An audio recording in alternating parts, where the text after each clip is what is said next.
And just tips how to ride in rainy season.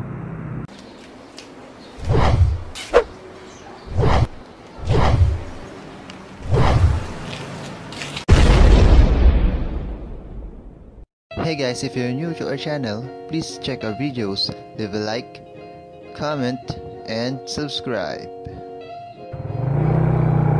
Yeah, hi guys, it's me, Jernavea. Welcome back to Automatic. And yeah, and it's raining. Yeah, it's raining. One good thing din ng naka-separate yung audio, no? Pagka nagvo-vlog ka, pwede ka pa rin mag-vlog kahit na ganito, ayan, umuulan. And just tips how to ride in rainy season, in any rainy situations. Tips na po para sa atin lahat to, mga riders. So number one, yes, kailangan natin raincoat. Yan, umuulan na naman. Nasabi ko na to last time, di ba? Yung 5 essentials pagka nag-ride tayo. 5 essentials while riding and rainy season. Kasama yung raincoat. Pero ang iba dito ngayon kasi kailangan kapag umuulan, kailangan merong or kailangan bright color yung suot natin na kapote. Or kung hindi naman ganun ka bright yung kulay nung kapote mo, for example, I wearing a blue na kapote, sa gabi for sure hindi to kita. Kaya pagkagabi kailangan magsuot ng ng reflectorized vest para makita ko, di ba? Kailangan nyo syempre para makita tayo. So that's the first, yung bright color na kapote. Second tip, as much as possible, tayo ng konting distance sa kaharap natin. Kung ano man sasakyan niya, kahit tricycle dyan, motor man yan, distansya tayo. Kasi tulad yan, kapag dumikit ka masyado sa kanya, for example, itong truck na yan, kapag dumikit ka masyado sa kanya, hindi mo nakikita agad kung ano yung nadaanan niya. And siyempre kung medyo lalayo ka, kahit paano may time ka pa para makaiwas sa kanya. Tulad na nga ng mga potholes na yan, mga butas, yung mga butas-butas na yan sa kalsada. So itong kalsada na to medyo kabisado ko naman na, kaya no worry. Nice one. Ganun, dapat kaliwanag yung yung kapote natin. And third, pangatlo, I don't know kung ilan to, siguro kung ilan mamaabutan natin, kung ilan yung mabanggit ko. Pangatlo, huwag tayong gigitna sa kalsada. Or yung for example, nasa lane tayo, pare, ito, yan, I'm in a situation, huwag natin gitnaan to. Mabuti pa yung daanan mo kung ano yung dinadaanan ng gulong nya. Why? Kasi may iniiwasan din yung mga truck na yan, may iniiwasan din yung mga sasakyan na yan na like pako, yan, ganyan. Although hindi sila kita agad talaga, or merong kung ano man sa kalsada na nakaharang, malaking bato, may iniwasan yan. Then sundan mo lang din yung gulong nila, walang mangyayari sa'yo masama. Third, iwasan yung mga potholes, yung mga butas, for example like that, mga ganyan. Kasi pagkabasa na, pagka nalagyan ng tubig yan, hindi mo na alam kung gaano kalalim yan lalo na kung may mga long rides kayo. Iwasan nyo yung mga butas na yan. As I said, hindi nyo alam kung gaano kalalim yan. Baka pagka ginulungan nyo yan lumubog kayo bigla, mawala kayo bigla. Siyempre hindi lang naman yung mga potholes na yan, mga mga manholes na kahit sabihin natin may takip yan, iwasan nyo rin. Kaya highway na tayo mga guys. So maiksi pa lang yung natatakbo natin, may apat na tayo agad na tip, diba? So ganyan talaga dito sa Automatic Rider channel. Marami tayong matututunan sa maiksing panahon lang. Lakas ng ulan.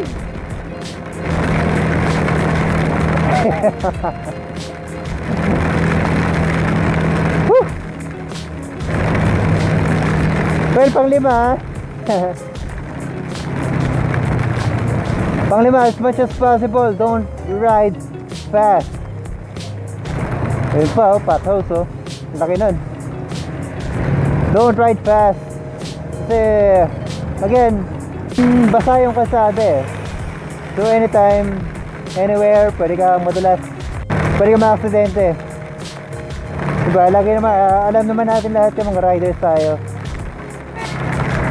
So make sure you take care of yourself. Kahit na anong klaseng ride pa yan, kahit malapit lang yung pupuntahan nyo, kahit bibili ka na sa tindahan nyo, huwag masyadong mabilis mga guys, mga idol. Man, palakas ang ulan, wala na ako nakikita sa bandang dulo dun, oh. Wala na. So tinitignan ko na lang itong balsada sa harapan ko. And number 6, always blow your horn pag may napansin mo na may tatawid or may liligo, unahan mo na sila, or kahit mga bike na katulad nito. So para aware din sila na mayroong parating na katulad mo. May parating na motor. Oh my god, oh my god, I think bahala naman dito. Oh man, holy crap. Ayoko ibuwi sa buhay natin dito. Tara, iga tayo. Sana sinabi mo agad. So now, niisip ko pa sa tayo dadaan dahil baha. May tapat na Petron. Actually, lagi yan binabaha eh. Naka nang expected na yan. Pero hindi ko na-expect yun ngayon kasi sandali pa lang umuulan, di ba?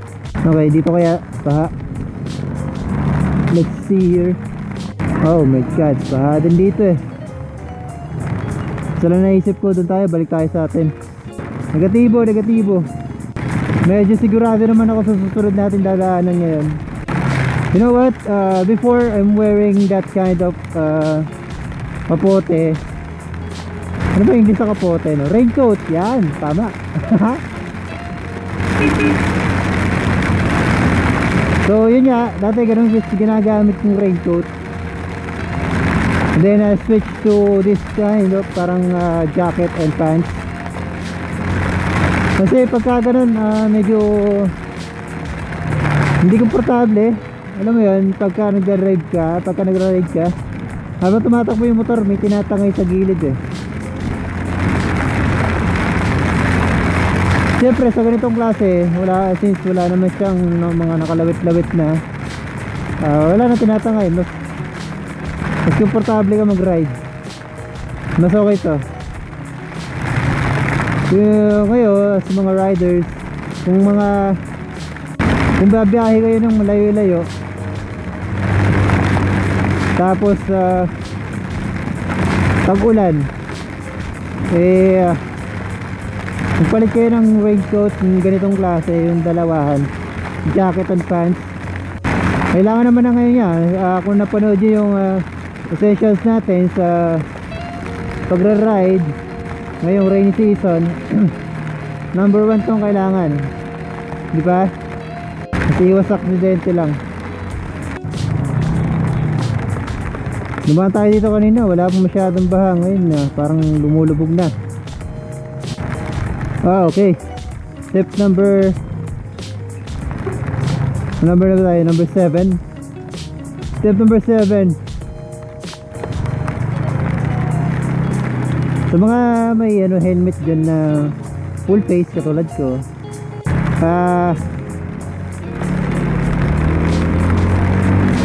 try to open your vents, yung mga ventilations ng helmet nyo, para malesen yung pagpupag ng helmet nyo, kahit pa paano may makita kayo sa daanan. What the hell? What the fuck? Oh, sorry. What the hell? Step number 8, always turn your headlight on. Kahit napaka umagang-umaga, tanghalit sa pa, sabihin natin tanghalit sa pa, umuulan, buksan mo yung headlight mo and place it on high beam. Sabihin niya naman, high beam, kumuti ka, makakasilaw ka ng iba. Umaga naman po, kaya okay lang mag high beam, hindi sila masisilaw kasi maliwanag naman po.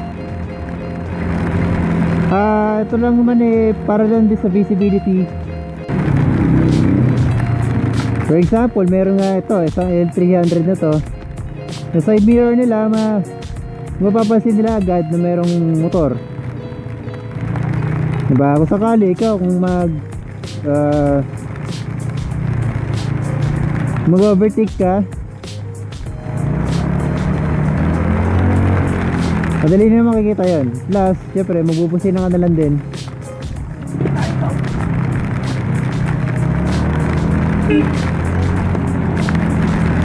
Busina ka na lang din para hindi lang nila makita, madinig din nila.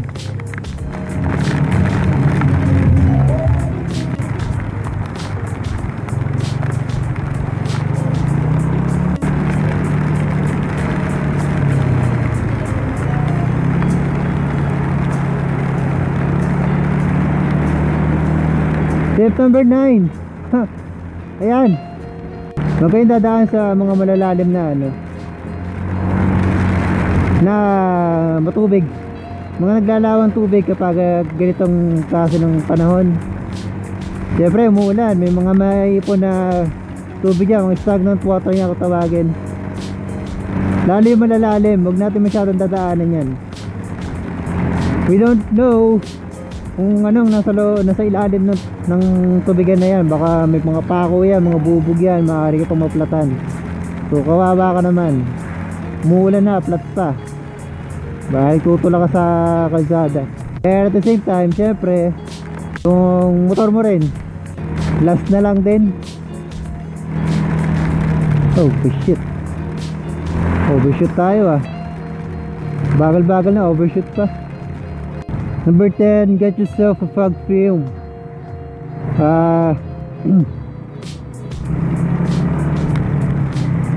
Nag-trend na siya last year pa, and until now meron naman to sa mga online. Hindi sapat yung malesen natin yung fog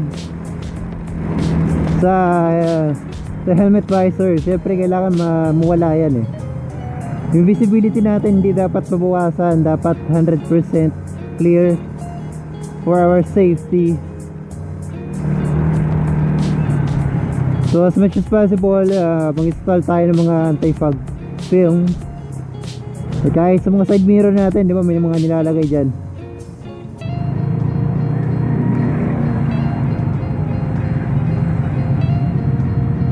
So that's our 10 tips this rainy on how to ride a rainy season.